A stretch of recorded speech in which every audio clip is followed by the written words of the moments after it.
আসসালামু আলাইকুম, welcome to Nihal's mom kitchen. অনেক অনেক শুভেচ্ছা জানিয়ে শুরু করছি নতুন আরেকটি ভিডিও।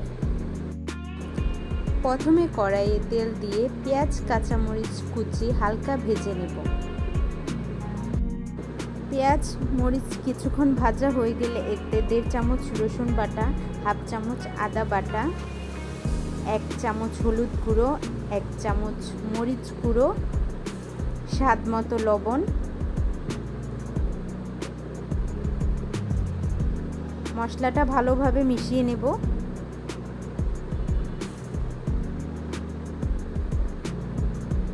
মেশানো হয়ে গেলে এখানে মাছের মাথাটা দিয়ে দেব। মাথাটা মশলার সাথে মিশিয়ে নেব। সামান্য একটু পানি দিয়ে ভালোভাবে কষিয়ে নেব।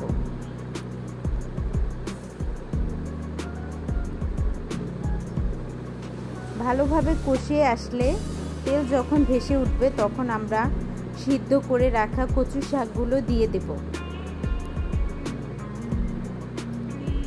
হালকা আঁচে রান্না করব। এখানে বাড়তি কোনো পানি দেওয়ার প্রয়োজন নেই, একদম পানি শুকিয়ে নেব।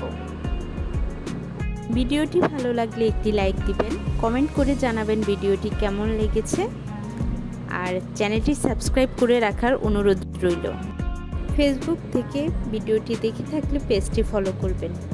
আশা করি ভিডিওটি ভালো লেগেছে। ধন্যবাদ।